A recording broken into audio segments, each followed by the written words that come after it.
evening there arrived from Graz the grave, dark-faced son of the picture cleaner, with a horse and cart laden with 2 large packing cases, having many pictures in each. It was a long journey of 10 leagues, and whenever a messenger arrived at the Schloss from our little capital of Graz, we used to crowd about him in the hall to hear the news. This arrival created in our secluded quarters quite a sensation. The cases remained in the hall, and the messenger was taken charge by the servants till he had eaten his supper. Then, with assistance and armed with hammer, ripping chisel, and turn screw, he met us in the hall where he had assembled to witness the unpacking of the cases. Carmilla sat looking listlessly on, while one after another the old pictures, nearly all portraits, which had undergone the process of renovation, were brought to light. My mother was of an old Hungarian family, and most of the pictures which were about to be restored to their places had come to us through her. My father had a list in his hand from which he read, as the artist rummaged out the corresponding numbers. I don't know that the pictures were very good, but they were undoubtedly very old, and some of them were very curious also. They had for the most part the merit of being now seen by me, I may say, for the first time, for the smoke and dust of time had all but obliterated them. "There is a picture that I have not seen yet," said my father.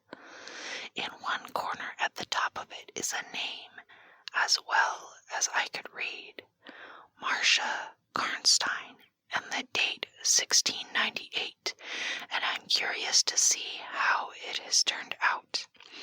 I remembered it. It was a small picture, about 1.5 feet high and nearly square, without a frame, but it was so blackened by age that I could not make it out.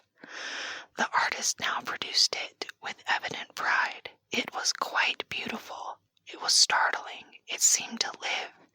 It was the effigy of Carmilla. "Carmilla, dear, here is an absolute miracle. Here you are, living, smiling, ready to speak in this picture. Isn't it beautiful, Papa? And see, even the little mole on her throat."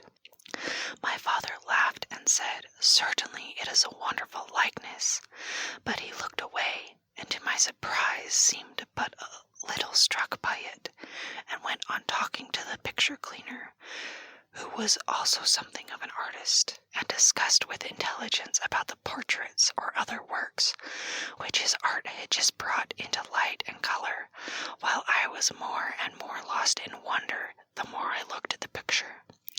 "Will you let me hang this picture in my room, Papa?" I asked. "Certainly, dear," he said, smiling. "I'm very glad you think it so like.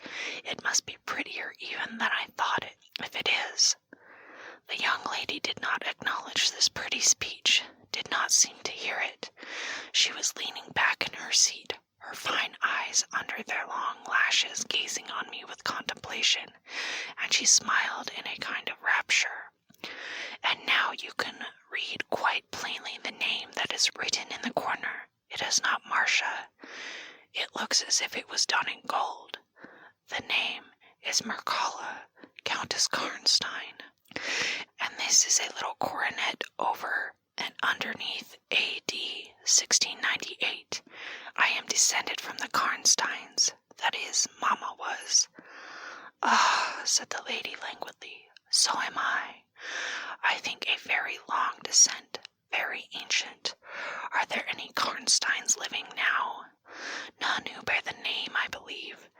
The family were ruined, I believe, in some civil wars long ago, but the ruins of the castle are only about 3 miles away." "How interesting," she said languidly. "But see what beautiful moonlight." She glanced through the hall door, which stood a little open. "Suppose you take a little ramble round the court and look down at the road and river." "It is so like the night you came to us," I said. She sighed, smiling. She rose, and each with her arm about the other's waist, we walked out upon the pavement. In silence, slowly we walked down to the drawbridge where the beautiful landscape opened before us. "And so you were thinking of the night I came here," she almost whispered. "Are you glad I came?" "Delighted, dear Carmilla," I answered. "And you asked for the picture you think like me to hang in your room," she murmured with a sigh as she drew her arm closer about my waist and let her pretty head sink upon my shoulder. "How romantic you are, Carmilla," I said. "Whenever you tell me your story, it will be made up chiefly of some one great romance." She kissed me silently. "I am sure, Carmilla, you have been in love, that there is at this moment an affair of the heart going on." "I have been in love with no one and never shall," she whispered, "unless it should be with you." How beautiful she looked in the moonlight.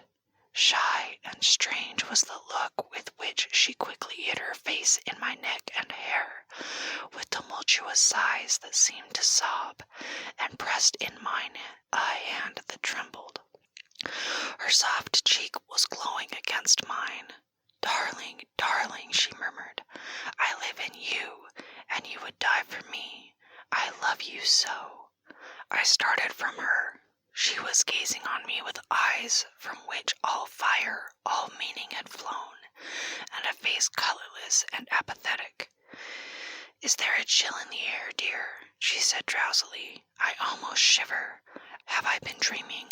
Let us come in. Come, come, come in." "You look ill, Carmilla, a little faint. You certainly must take some wine," I said. "Yes, I will. I'm better now. I shall be quite well in a few minutes." "Yes, do give me a little wine," answered Carmilla as we approached the door.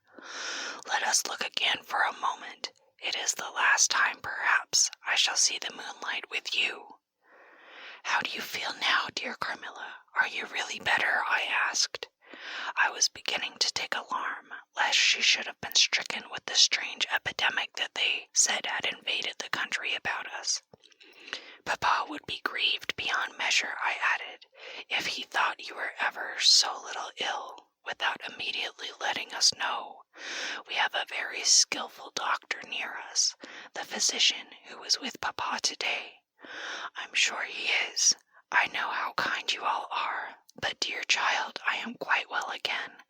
There is nothing ever wrong with me but a little weakness.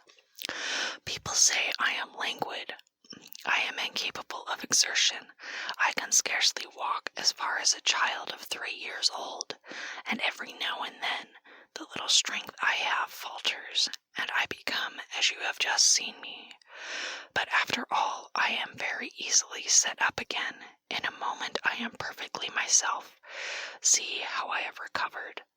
So indeed she had, and she and I talked a great deal, and very animated she was, and the remainder of that evening passed without recurrence of what I called her infatuations.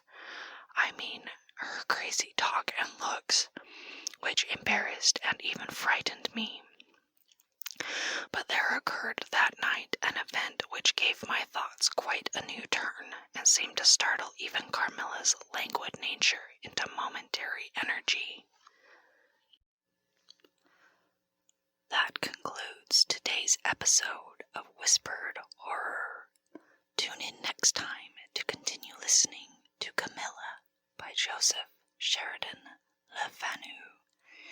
Thank you so much for listening, and remember, it's okay to be afraid of the dark.